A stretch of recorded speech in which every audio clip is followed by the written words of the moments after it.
Grace Unfiltered. We're so glad to have you. It's a little bit different this week because we have Kelsey McCall, which we're super excited about.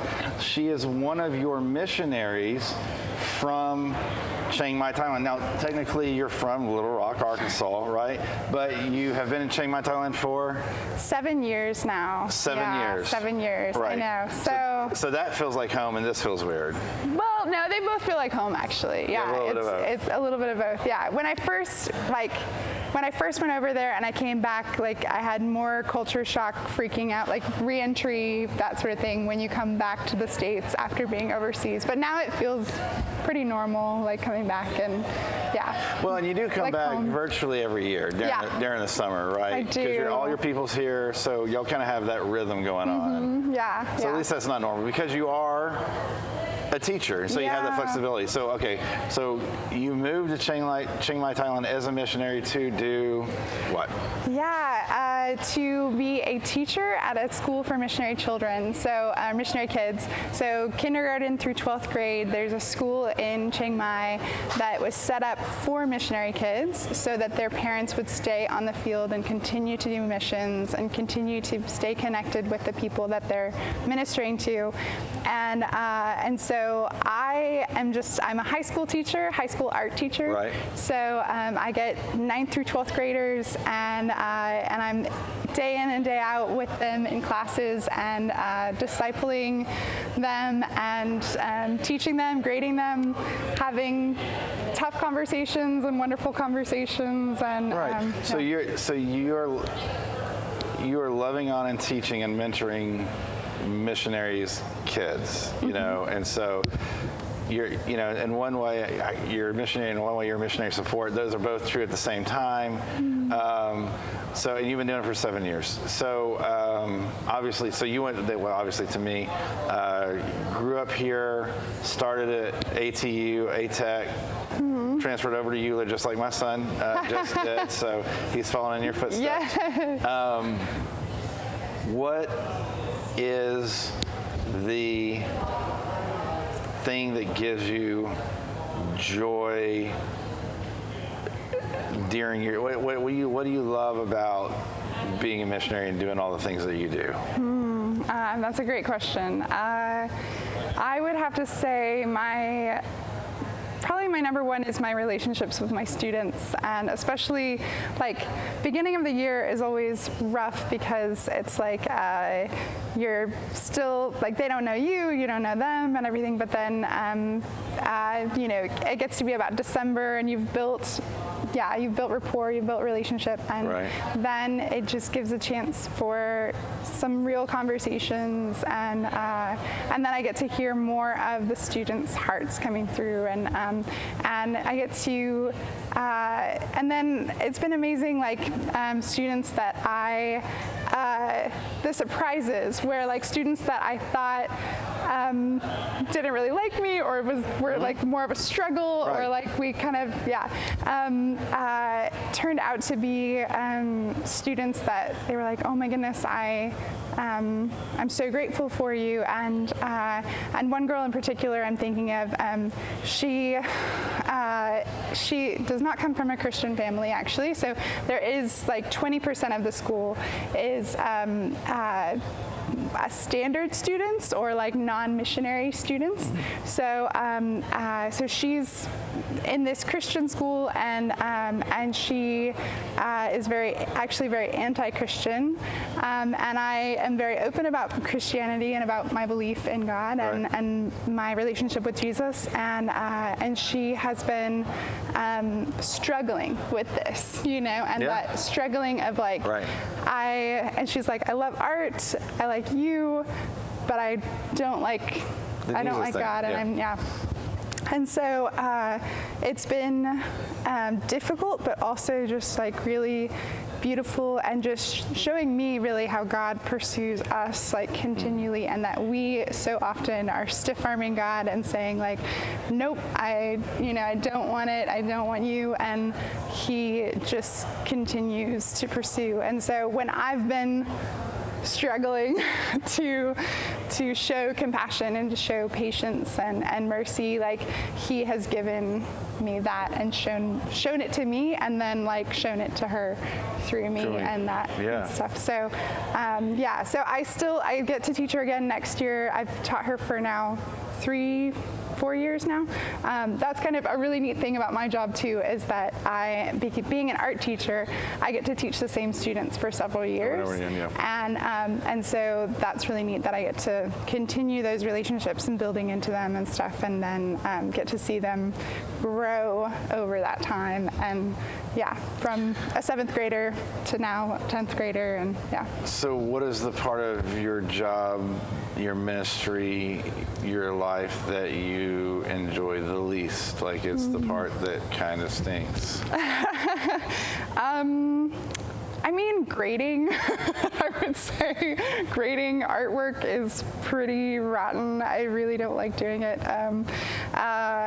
So it's just kind of like the extra stuff, like the stuff that's like traditional teacher stuff. Yeah, traditional teacher stuff, right? Okay. Lesson planning, grading. It's like, oh, okay. Well, you said something a little bit earlier about the struggle of people entering and leaving your life a lot, not only students, but like I assume the missionaries on the field as well. Yeah, friends and other teachers in the school, and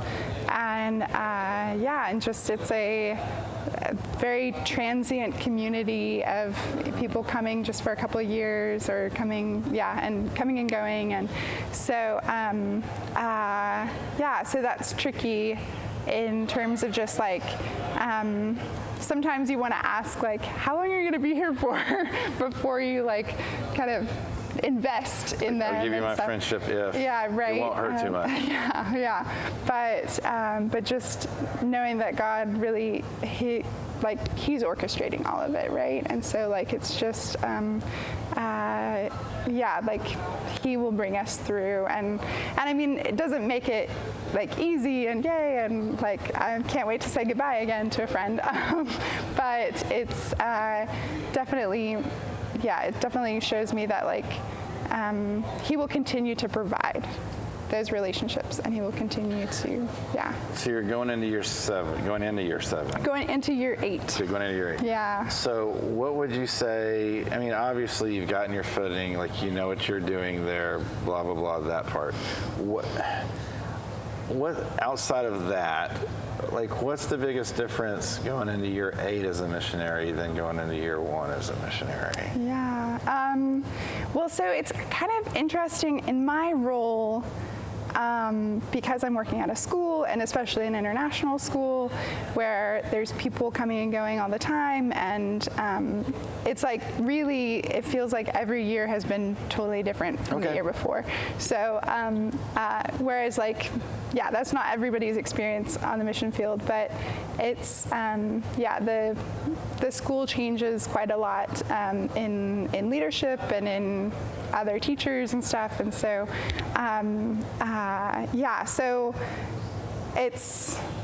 it makes life interesting, but also difficult in different ways. And so I guess just it's been really beautiful though. Like God's just shown me how He's used this to really grow my heart and open up my heart and break my heart and then put it back together, and stuff. And just the times that I've really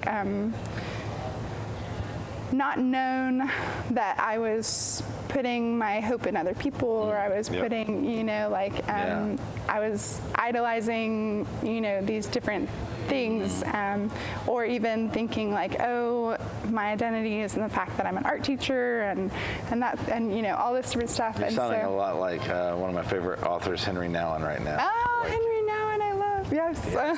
He has all this. The Way of the Beloved or something.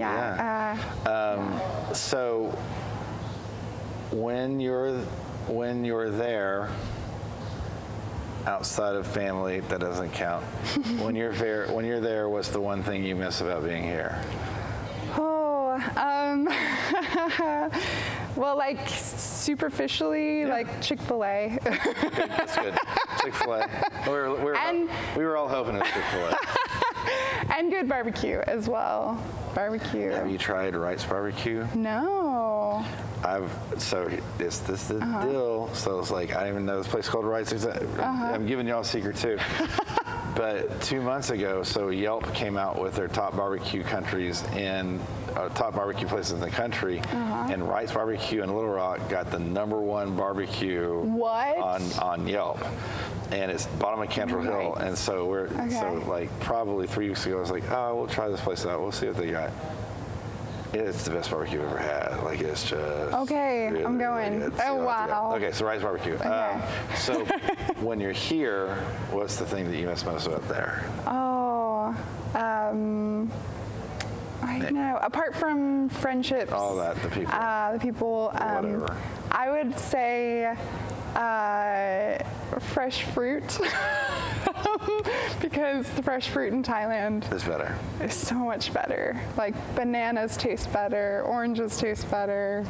Like, name almost any fruit. Right. Well, I've never been to Thailand, but you and I have actually been to South America several times together, and like, their fruit just tastes better. Like, it's just America. Something's wrong with American fruit. Well, it's like in the tropics and stuff is where, so it's sense. like, they're like, you're getting a banana that was grown like down the street, as opposed to like. I mean, scientifically that makes sense, but who really knows?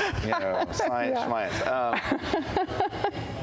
So you are going into. So last question or two. You are going into year 8, and you expressed a couple of them on stage, but most of these people weren't here.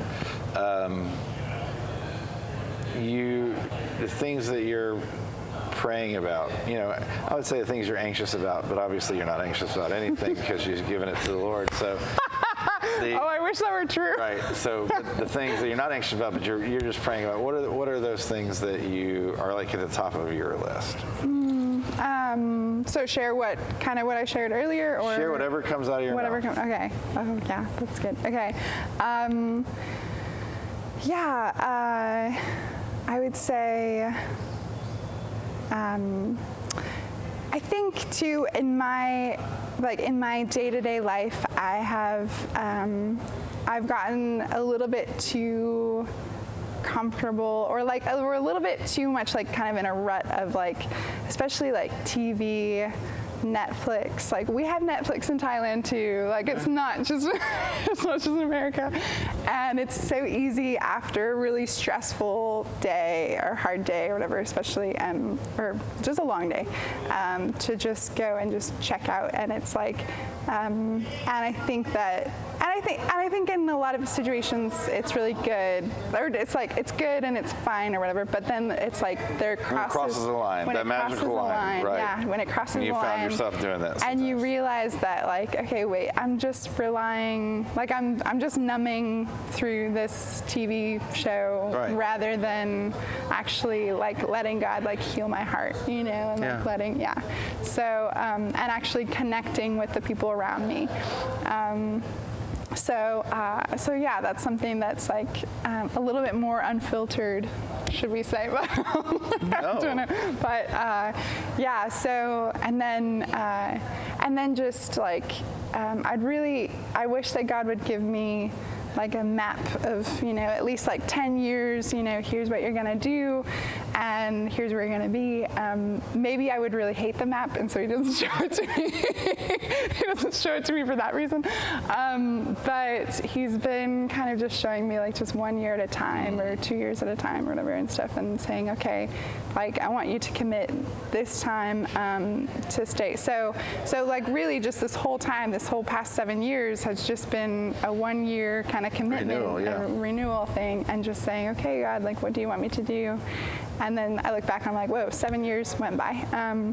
So just that I would just giving that to God and just trusting him and really listening to him, and not just going with like, okay, here's what I'm comfortable with, here's what I want to do, because I know, I don't always fully like trust, but I know that his plan is better, is best, So if people wanted to find more about you, find more about your mission, like how could they connect with you? How could they find out more? Yeah, good question. I do send out a newsletter that's like, I haven't sent one out in a little while, but I send out a newsletter.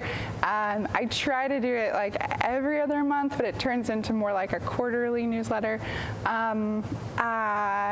And so you could get on my newsletter list by emailing me. Your email is? And my email is, okay, I was like, should I just, okay. My email is kmccall, so KMCCALL, at teachbeyond.org. Okay. So Teach Beyond is the organization. So they could probably go to teachbeyond.org as well and find out more about the organization. Yeah. But Kay McCall at teachbeyond.org as well. And of course, you're on the socials as well, Yes. so you can find me. track her down. She doesn't post often, but you also don't post never, so you're there. I'm kind of there. You're more there than Joe Waller. Okay. So, like, 'cause that's an inside joke.